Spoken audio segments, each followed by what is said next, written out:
പലപ്പോഴും നാം ജർമ്മൻ പഠിക്കുന്ന സമയത്ത് നമുക്ക് കൺഫ്യൂഷൻസ് ഉണ്ടാകുന്ന ഒരു പ്രധാന മേഖലയാണ് കേസസ്. ഇതിന് കാരണം നമ്മൾ ഇതിനെ ശരിയായി മനസ്സിലാക്കുന്നില്ല എന്നുള്ളതാണ്. ഇതിനെ ശരിയായി മനസ്സിലാക്കുന്ന പക്ഷം ഇത് വളരെ എളുപ്പമായി നമുക്ക് തോന്നും. എന്നാൽ ഇത് എങ്ങനെ മനസ്സിലാക്കാം എന്നാണ് നമുക്ക് ശരിക്കും അറിയാത്തത്. എനിവേ, ഇത് എങ്ങനെ നമുക്ക് പെട്ടെന്ന് മനസ്സിലാക്കാം എന്ന ചില വീഡിയോകളുമായിട്ടാണ് ഞാൻ നിങ്ങളുടെ മുൻപിൽ വന്നിരിക്കുന്നത്. സോ നമുക്ക് വീഡിയോയിലേക്ക് പോകാം.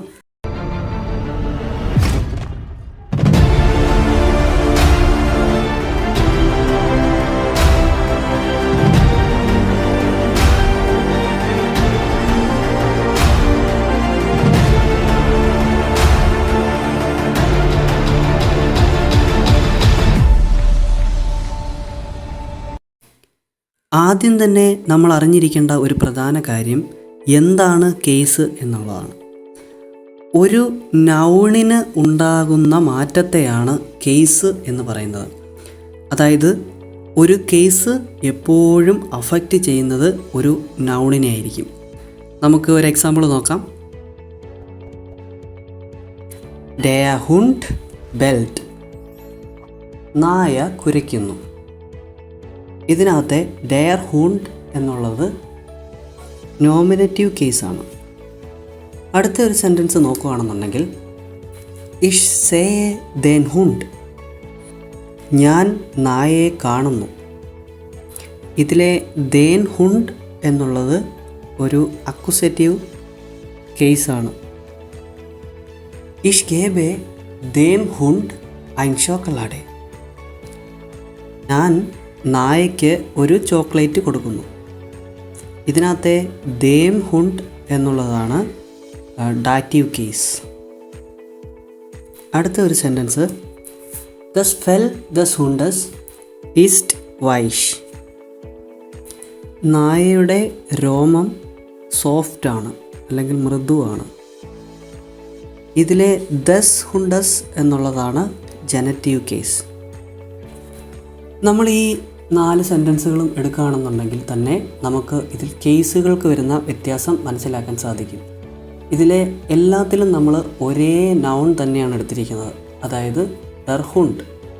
ഡർ ഹുണ്ട് എന്നുള്ളത് ആദ്യത്തെ സെൻറ്റൻസിൽ വരുമ്പോൾ അത് നോമിനേറ്റീവും, രണ്ടാമത്തെ സെൻറ്റൻസിൽ വരുമ്പോൾ അത് അക്യുസേറ്റീവും, മൂന്നാമത്തെ സെൻറ്റൻസിൽ വരുമ്പോൾ അത് ഡാറ്റീവും, നാലാമത്തെ സെൻറ്റൻസിൽ അത് ജനറ്റീവുമാവുന്നു.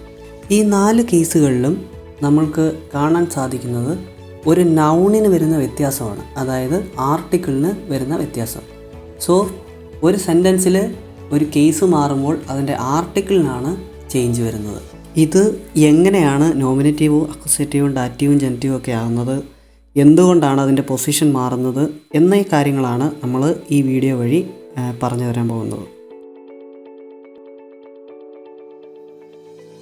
നോമിനേറ്റീവ് കേസിനെ കുറിച്ച് പറയുകയാണെന്നുണ്ടെങ്കിൽ നമ്മൾ ആദ്യം തന്നെ ഇതിൻ്റെ ആർട്ടിക്കിൾസ് എല്ലാം അറിഞ്ഞിരിക്കണം.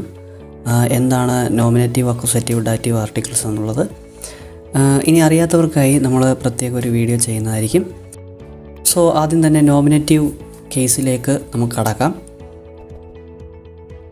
ഒരു സെൻറ്റൻസിൻ്റെ സബ്ജക്റ്റ് എപ്പോഴും നോമിനേറ്റീവ് ആയിരിക്കും. ഒരു സെൻറ്റൻസിൻ്റെ സബ്ജക്റ്റ് എപ്പോഴും നോമിനേറ്റീവ് ആയിരിക്കും. ഒരു എക്സാമ്പിൾ നോക്കാം. ഡർ ഹുണ്ട് ഷ്ലേഫ്റ്റ്. നായ ഉറങ്ങുന്നു. ഡർ ഹുണ്ട് ഷ്ലേഫ്റ്റ്. സോ ഡർ ഹുണ്ട് എന്നുള്ളതാണ് ഇതിൻ്റെ നോമിനേറ്റീവ് കേസായിട്ട് വരുന്നത്.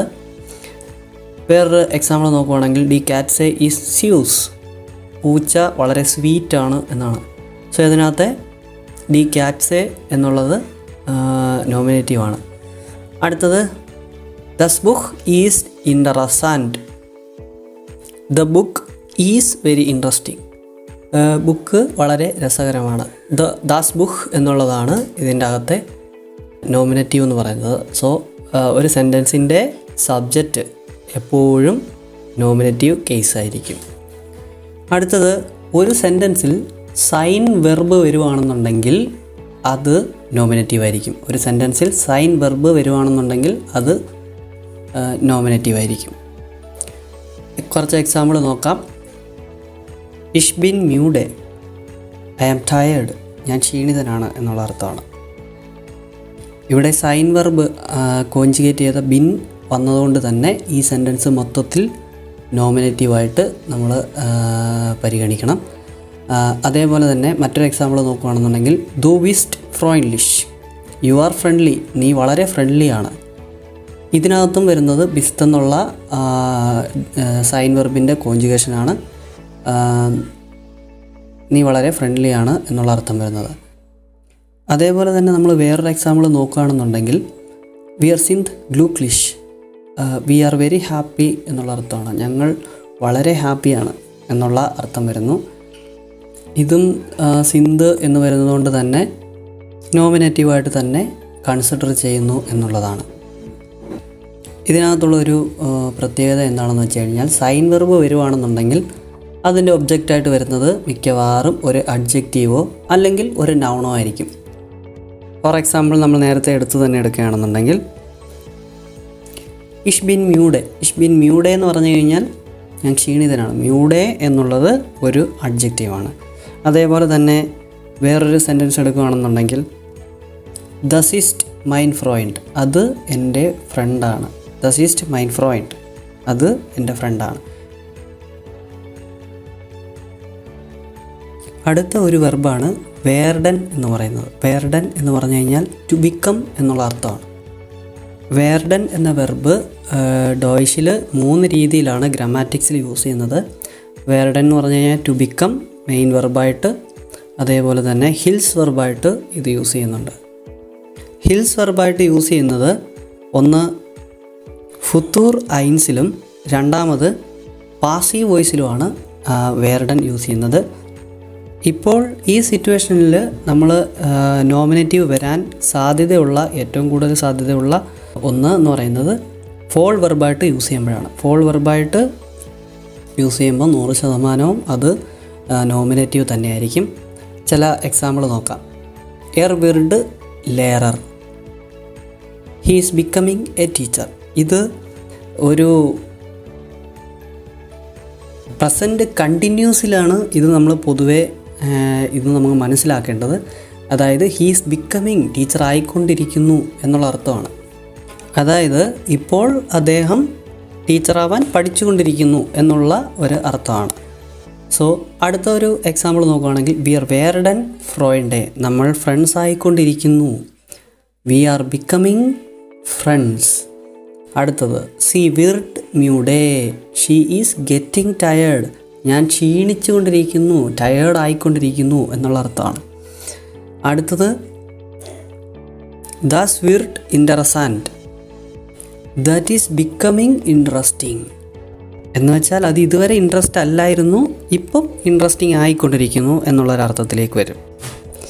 അടുത്ത ഒരു എക്സാമ്പിൾ നോക്കുകയാണെന്നുണ്ടെങ്കിൽ ഇയർ വെർഡറ്റ് ഗ്ലൂക്ലിഷ്, യു ആർ ബിക്കമിങ് ഹാപ്പി, അതായത് ഇതുവരെ ഞാൻ ഹാപ്പി അല്ലായിരുന്നു, ഹാപ്പി ആയിക്കൊണ്ടിരിക്കുന്നു എന്നുള്ളൊരർത്ഥമാണ്.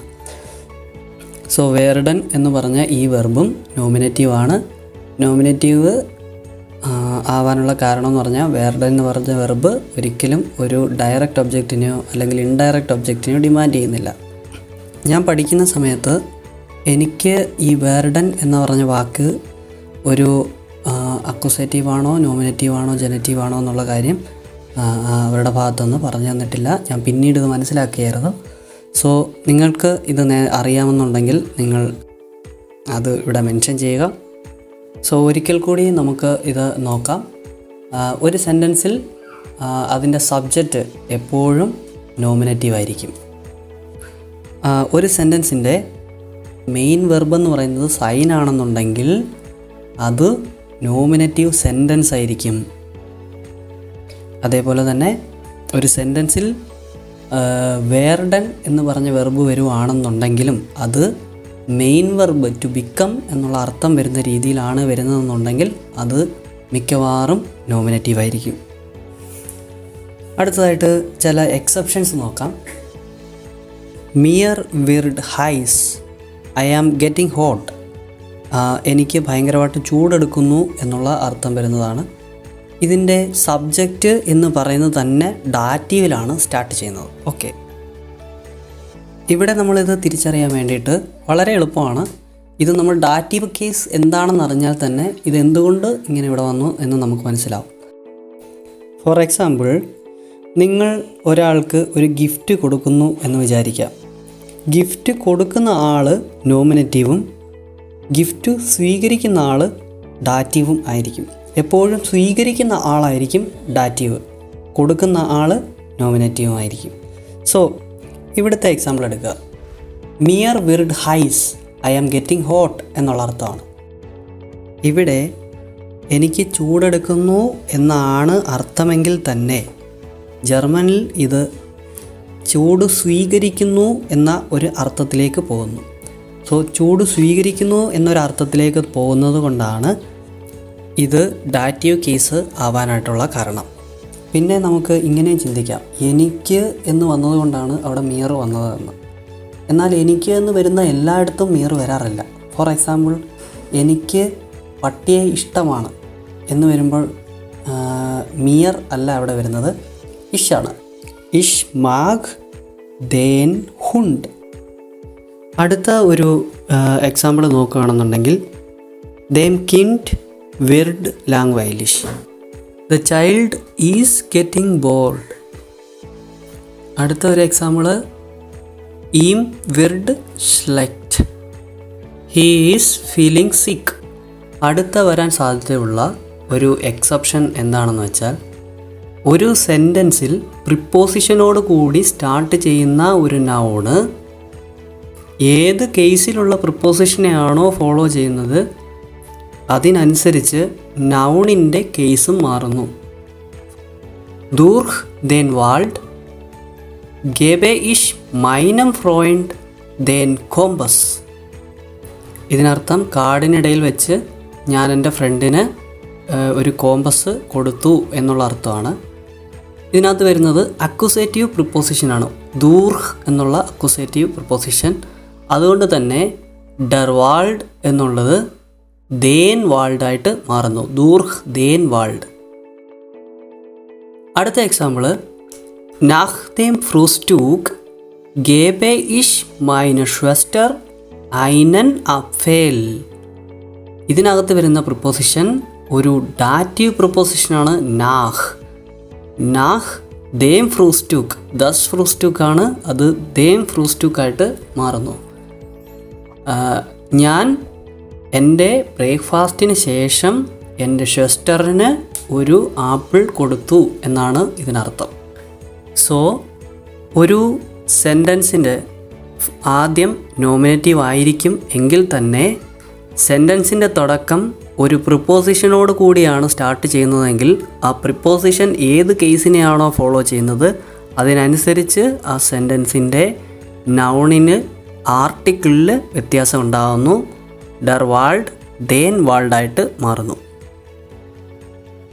ഈ കാര്യങ്ങളൊക്കെ ശ്രദ്ധിച്ചു കഴിഞ്ഞാൽ നമുക്ക് ഒരു സെൻറ്റൻസിലെ നോമിനേറ്റീവ് തിരിച്ചറിയാനായിട്ട് വേഗം സാധിക്കുന്നതാണ്. അടുത്തതായി നമ്മൾ അക്യുസേറ്റീവ് ആണ് നമ്മൾ പറയാൻ പോകുന്നത്. അത് അടുത്ത ഒരു വീഡിയോയിൽ നമ്മൾ ചെയ്യുന്നതായിരിക്കും. So auf Wiedersehen, tschüss.